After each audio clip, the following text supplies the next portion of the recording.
The real enemy of roof rack crossbars isn't overloading, it's wind resistance. That's why the installation of these 2016-2026 Hyundai Tucson roof rack crossbars is more critical than you might expect. Let's assemble the components first.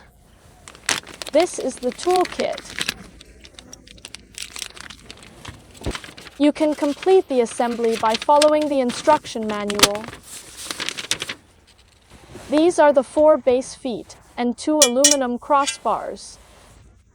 The 2 crossbars are different lengths. The longer one is the front crossbar and should be installed at the front of the vehicle, while the shorter one is the rear crossbar and goes at the rear. The direction indicated by the arrow on the label shows the installation orientation of the crossbar. The crossbars feature an aerofoil design that uses aerodynamic principles to reduce wind resistance and wind noise. The screws on the crossbars need to be loosened and removed in advance.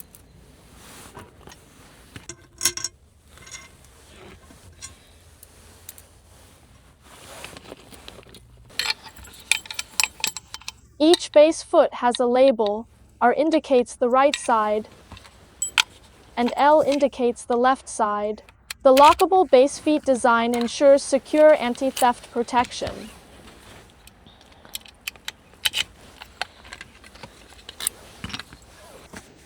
Now you can insert the base feet into the crossbars.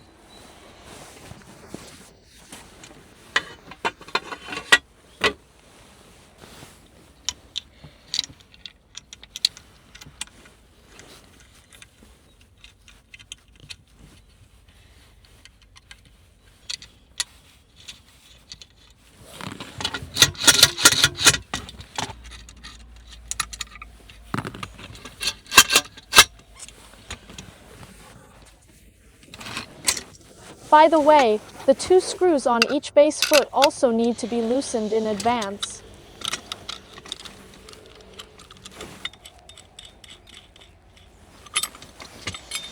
This allows the clamp to have some room to move. Next, we move on to mounting it on the vehicle.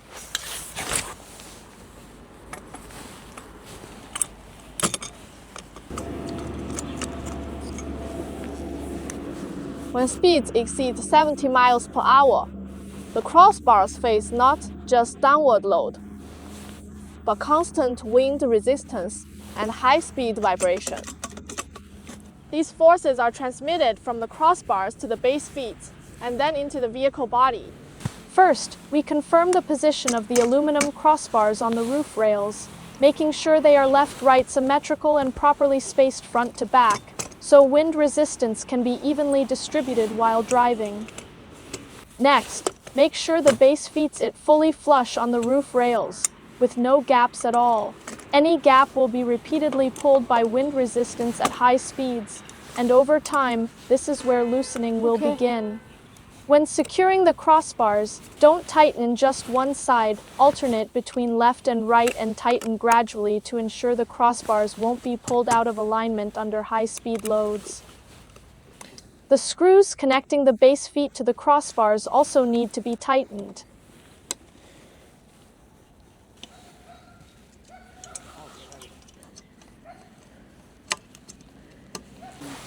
Don't forget to lock the base feet.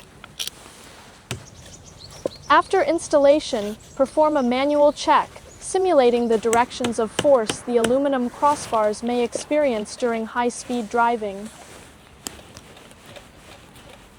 The stability you see now isn't just because of load capacity, but because every load-bearing point is correctly transferring wind resistance to the vehicle body. That's why I keep saying the real enemy of roof rack crossbars isn't overloading, it's wind resistance.